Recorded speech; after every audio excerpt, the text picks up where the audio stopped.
हम मुंबई आए हैं और मुंबई आने के बाद मुंबई भारत की आर्थिक राजधानी है और यहाँ के लोग बहुत प्यारे हैं, बहुत अच्छे हैं। भागदौड़ की ज़िंदगी में उनके जीवन में बहुत सारे तनाव हैं, डिप्रेशन है। स्पिरिचुअलिज्म के माध्यम से, आध्यात्म के माध्यम से, बिना किसी दवाई के, सबसे बड़ा मेडिसिन है हमारा आत्मबल, हमारा स्पिरिचुअलिज्म।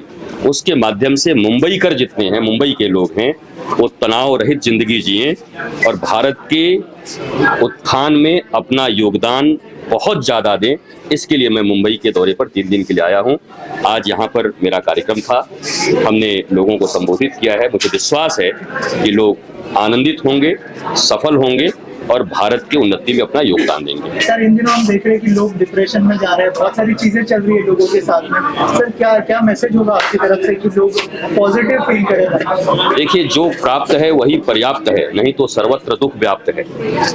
एक दृष्टि भगवान राम की है, जो कहते हैं कि जो मेरा है वो सबसे सुंदर है, और एक दृष्टि रावण की है, जो कहता है जितना सुंदर है वो सब मेरा होना चाहिए। तो जो लोग रावण की दृष्टि से जिएंगे उनको तनाव होगा, जो भगवान राम की दृष्टि से जिएंगे उनके तनाव कम होंगे और वो आनंद में जिएंगे। सर, रामनवमी भी आने वाली है, अभी क्या कहना चाहेंगे सर अयोध्या में राम मंदिर? देखिए, ये वर्ष तो भारत के लिए और पूरी दुनिया के लिए श्रेष्ठ है। 500 वर्षों से खोई हुई भारतीय अस्मिता को 22 जनवरी को प्राप्त किया गया। अयोध्या में श्री राम मंदिर का प्राण प्रतिष्ठा हुआ।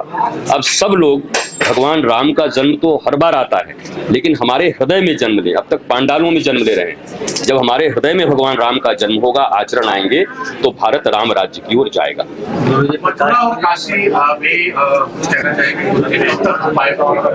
देखिए, पिछले दिनों मैं अभी अयोध्या में था, तो जर्मनी के एक पत्रकार ने मुझसे पूछा था कि जर्मन के बच्चे भी जानते हैं कि जब वेटिकन सिटी की बात होती है तो क्रिश्चियनिटी याद आती है, जब मक्का मदीना की बात आती है तो इस्लाम याद आता है। वैसे अयोध्या, मथुरा और काशी की जब भी याद आती है तो हिंदुत्व, भगवान राम, कृष्ण और भोलेनाथ याद आते हैं। तो ये तो सर्वविदित है, ये भगवान के स्थान हैं और ये सारे स्थान पर भगवान का दिव्य मंदिर एक बन भी गया, उनका विकास भी हो रहा है। मुझे विश्वास है कि 140 करोड़ भारतवासी आपस में मिलकर और आक्रांताओं द्वारा जो कुछ तोड़े गए थे, बर्बाद किए गए थे, उनको पुनः खड़ा करके हम सब देशवासी एक साथ रहेंगे। तीनों जगह मंदिर बने। मोदी है तो मुमकिन है ऐसा लगता है? देखिए, मैं उनकी नीतियों पर बहुत विश्वास रखता हूं और जिस मनुष्य की नीति अच्छी होती है वहां नियति भी उनकी सहायता करती है। तो प्राइम मिनिस्टर को मैं देख रहा हूं कि वो भारत के लिए काम कर रहे हैं। 370 की बात हो, राम मंदिर की बात हो या किसी चीज के लिए, वो अच्छा काम कर रहे हैं। तो ये बोलने में संकोच नहीं होना चाहिए, क्योंकि आप लोकतांत्रिक देश में रहते हैं।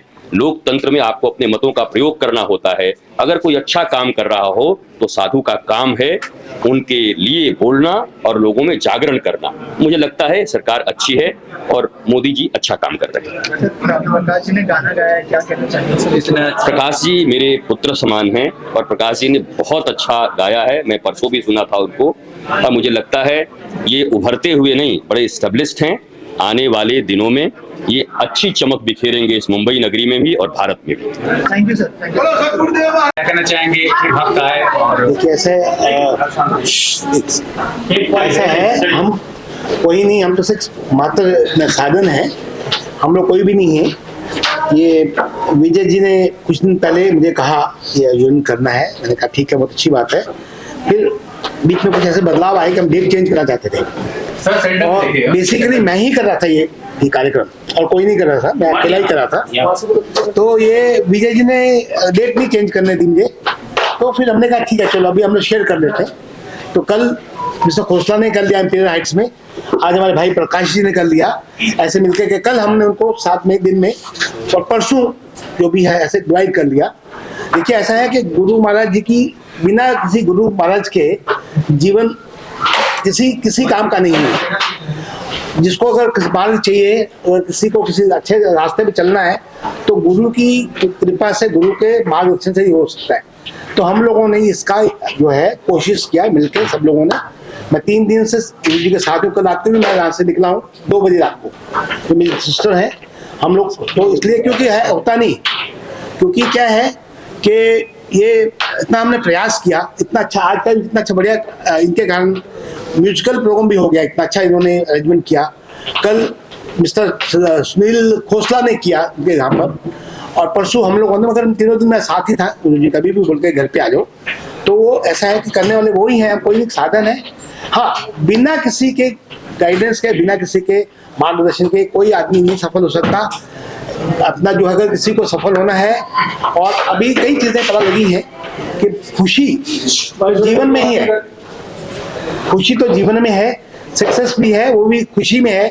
कई चीजें ऐसी हैं जो हमें बिल्कुल भी अज्ञानी वाली बातें थी, गुरु जी के आने पर हमें चीजें अच्छी पता लगी हैं। वैसे हमारी सिस्टर टाइम टू टाइम हमें दीदी, रेखा दीदी हैं, ज्ञान की बातें सब हमें सिखाती रहती हैं। बट ये है कि बिना गुरु के गति नहीं, गुरु जरूरी है। इसीलिए हम लोगों ने ये रास्ता भी अपनाया है, और हम लगता है हम इसमें निरंतर करेंगे, कुछ प्रयास करते रहेंगे। और हमने अभी कल ही आपको गुरु जी को कहा कि एक धार्मिक किताब निकालेंगे, विश्व गुरु नाम की धार्मिक किताब निकालेंगे। वो भी हमसे कल डिस्कशन हुआ, और आज भी अभी बोलते जाते हम बोलते हैं गुरु जी तू आ जा वहाँ पे। तो स्नेह है, कोई पिछले जन्म का होगा, जो हम लोग इस लायक तो नहीं है समझते अपने को, मगर गुरु के अपने जो है 25 पे चलकर शायद कहीं ना कहीं पहुंच जाए। अभी तो तक कहीं पहुंचे नहीं। ये पहले गुरु आपके बनाया जी, बिल्कुल सही कहा, कोई गुरु नहीं हमारा, हमारे बिल्कुल पहले गुरु हैं। और अभी इनको बल्कि ऑफिशियल जाके होस्टर वृंदावन में जो इनका, मेरी दीदी वहाँ पे, इनका भी वृंदावन में और गोवर्धन में है, इनका भी आश्रम है दीदी का। तो अभी वहीं पे कुछ ऐसा ही, कुछ थोड़ा समय निकालते रहेंगे। अगर महीने में 2-4 दिन भी तो निकाला करेंगे, क्योंकि अगर कुछ अभी उम्र क्या चीज देखी गुरु में आपने गुरु बनाया? बड़े सच्चे लगे इंसान, बड़े रियलिस्टिक लगे और बड़े नेचुरल लगे। क्योंकि कोई ना आजकल के जो गुरु हैं कहीं बनावट लगती है, शब्दों में कुछ ऐसी बातें करते हैं, और इनके अप्रोच में ऐसा लगा कि बड़े टू द हार्ट सीधा बात करते हैं, और बहुत अच्छा लगा मुझे। मैं ये महसूस करता हूँ कि अगर इनके बताए हुए रास्तों में चलेंगे तो शायद कहीं ना कहीं हम भी जो भटके हुए इंसान है पहुंच जाएंगे। और सर आपको मैगजीन पत्रकार हैं, जी कितना अच्छी इमेज में शोकेस करना चाहिए धार्मिक? देखिए ऐसा है, मैं वैसे तो पिछले 40 सालों से पत्रकारिता कर रहा हूँ, और बड़े अप्स एंड डाउन देखे हैं लाइफ में। अब ये मुझे 3 दिनों में जो मुझे आनंद कल से उन्होंने जो कहा, स्पेशली कहा कि जो भी करो आनंद से करो। तो कल ऐसा मैं लग रहा है कि भी अगर उसी चीज़ों की जो उन्होंने बातें बताई हैं, वैसे तो जीवन तो ऐसे ही है, इतनी कब खत्म हो जाए मालूम नहीं, बट ऐसे ही अगर थोड़ा चेंजेस आई ना जीवन में तो डेफिनेटली निरंतर हमारी जीवन में भी कुछ ना कुछ चेंज आएगी, डेफिनेटली आएगी। पत्रकारिता के साथ ही ये भी हम उपलब्धि होगी हमारी। जी, तो कुछ शब्द मेरे सिस्टर से पूछो, ये बहुत धार्मिक है। ये ऐसे आवश्यकता है कि एक छोटे से उदाहरण से बताती हूँ। एक सब्जी वाला, सुना आप लोगों ने, समझा होगा, वो सब्जी तोला करता था एक बाट से। तो एक जौहरी गया, बोले ये मुझे दे दे, तो 50 रुपए का दे दे। तो बोले ये तो पत्थर है, तो 50 रुपए का क्यों ले रहे हो? तो बोले दे दे, लेकिन लिखा पढ़ी में दे, क्योंकि फिर मैं ये वापस नहीं दूंगा। फिर उसने कहा क्यों? फिर उसने बताया, सब लिखा पढ़ी कराई। तो फिर बोला कि ये हीरा है, कोनूर हीरा, और कोनूर हीरा हमारे अंदर हमारी श्वासें हैं। इसको बताने के लिए जिस तरह वो जौहरी था, वो जानता था कि ये कोनूर हीरा है, पत्थर नहीं है। ऐसे ही आज तक हम जीवन को भौतिकता में पत्थर की तरह जी रहे हैं, और गुरु ऐसे जौहरी हैं जो हमको बताते हैं कि हम क्या हैं। क्योंकि सृष्टा अंदर है, सृष्टि बाहर है, जानते समय, लेकिन हमको रास्ता, दीपक ऐसे गुरु दिखाते हैं। और इन गुरु में एक चीज देखी कि बहुत प्रैक्टिकल बोलते हैं, बहुत प्रैक्टिकल बोलते हैं। तभी तो कबीर जी ने कहा है कि भूल कोई दोनों भाई का क्या उपाय। बिल्कुल बलिहारी गुरु आपने गोविंदियों बताया, लेकिन कलयुग में ऐसे गुरु कम मिलते हैं। सच्चे नवयुगों को कितना ज्यादा धार्मिक जो ज्ञान है और कितना ज्यादा चीज को ग्रहण करना चाहिए? देखो, ग्रहण क्या है, सबसे पहले संस्कार हमारे यहाँ से, हमारे परिवार से ही मिलती है। ये गुरु तो अब है, बचपन तो माँ बाप ही देते हैं ना। जब संस्कार अच्छे होंगे तो ऐसे गुरु का साथ भी अच्छा साथ देगा। तो जड़ी नहीं होगी, हमारी जड़ी अच्छी नहीं है दिखाने के लिए। भौतिक अभी आपने देखा ना, गुरुजी ने कितना अच्छा प्रवचन करा, लेकिन लोगों ने धक्का दे रहे हैं, इसको मार रहे हैं, उसको मार रहे हैं। तो क्या सीखा? 5 मिनट में ही देख लो आप, और आखिरी में अगर फिल्म से संबंध है आपको, तो क्या कहते हैं कि फिल्मों में जो धार्मिक आस्था को ठेस पहुंचाने के लिए बनाए जाते हैं प्रोजेक्ट्स, तो वो कितना ज्यादा गलत मानते हैं आप? देखिए ऐसा है, ये षड्यंत्र है। 1970 से तकरीबन ये ऐसे कुछ लेखक आए हैं हमारी फिल्म इंडस्ट्री में जिन्होंने इसकी नींव रखी। बड़े बड़े राइटर हैं, नाम नहीं लूंगा यहाँ पर इस मंच पे, क्योंकि धार्मिक बातों से अभी हम यहाँ से चल रहे हैं। तो निवेदन है ये कि उनकी साजिश पिछले 50 साल से चल रही है और अभी जाके कुछ दो एक सालों में चीज़ें निरंतर चेंज हो रही हैं, परिवर्तित हो रही हैं। और ऐसी चीज़ें, क्योंकि क्या है, अगर आप फिल्मों में देखोगे तो कई फिल्मों में देखोगे अपना जो शिव जी सेट के बाद जो ड्रेसअप है शिव जी के बेस में और बाल बीड़ी पी रहे हैं, एक बहुत बड़े नामचीन प्रोड्यूसर ने उनको भागते हुए दिखाया, एक दूसरे प्रोड्यूसर ने बिना किसी नाम के ही। तो चीजें मन ने तो नाम क्या डरने क्या संजय लीला बंसाली ने दिखाया कैसे राम अपना जो है बड़ा दुर्भाग्य है। फिर वो दूसरा एक और राजू हिरानी जो है पीके में, तो इन्होंने बड़ा ही गलत खेल खेला है। और हम हिंदू जो हैं कुछ काफी खुद दोषी हैं। हम हिंदुओं को देखिए, क्या मैं बोलूँगा, किसी जात को के अगेंस्ट नहीं हूँ, किसी कास्ट के अगेंस्ट नहीं हूँ, बट ये हम ही क्यों टारगेट किया जाता है, बाकी के लोगों को क्यों नहीं टारगेट किया जाता? उनके भी धर्म है, उनके भी धर्म गुरु हैं, उनके भी भगवान हैं, तो उनको टारगेट नहीं करेंगे। हिंदुओं के शिव जी बीड़ी पी रहे हैं, शिव जी भाग रहे हैं, हनुमान जी सब ऐसा। ये खिलवाड़ वाले जो लोग हैं, अब वो थोड़ा समझ जाए, सतर्क हो जाए। अब उनकी बारी आ गई है, अब उनके भागने के दिन आ गए हैं, भले वो कितने भी कामयाब हो।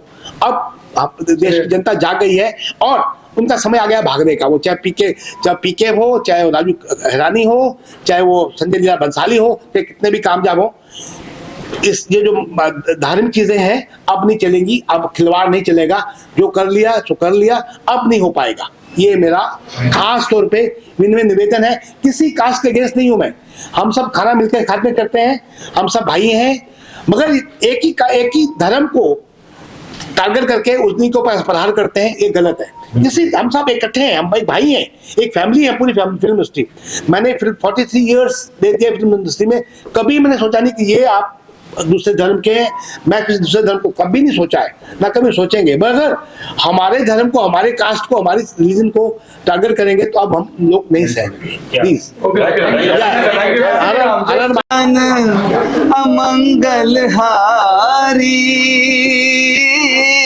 द्रवहु सुदशरथ हजर बिहारी। राम सिया राम जय जय राम। अब इसके आगे क्या कहना है, क्योंकि राम हैं तो सब हैं। और आज सदगुरु रितेश्वर जी का यहाँ पर आगमन हुआ। उनके आने से, उनकी वाणी से, उनके शब्दों से आज बहुत ही अच्छा लगा। हम लोग कृतार्थ हो गए, उनका आशीर्वाद मिला। मैं भी बस यही कहूंगी कि गुरु जी ने हम सबके जीवन पर जो प्रभाव डाला है अपनी बातों से, अपने प्रवचनों से, उसका हम सबके जीवन पे मानो या ना मानो असर है और होगा भी, क्योंकि वो बातें दिमाग को छूकर अंदर तक गई हैं। और एक सदगुरु मिल गए जीवन में, और क्या चाहिए। जीवन में किसी न किसी गुरु की जरूरत है, वो मिल गया तो जीवन आधा तो वैसे भी सफल है, क्योंकि उनके बताए हुए रास्तों पे धीरे धीरे चलते जाना है, सब कुछ अपने आप मिलता जाएगा। तिवारी जी, सदगुरु जी आपको आशीर्वाद दे के गए हैं, जी कैसा लगा आपको? मुझे बहुत अच्छा लगा। मुझे तो उनका स्वागत करने का मौका मिला, इससे बड़ी बात हमारे लिए कुछ हो ही नहीं सकती। मुझे बहुत अंदर से अनुभूति है, बहुत खुशी है कि इसी तरह उनका आशीर्वाद हम पर बना। तारीफ भी की आपने, पूछा था सबसे तारीफ भी कर, बस उनकी तारीफ हमारे लिए आशीर्वाद है, बस उनका आशीर्वाद मिला। Thank you.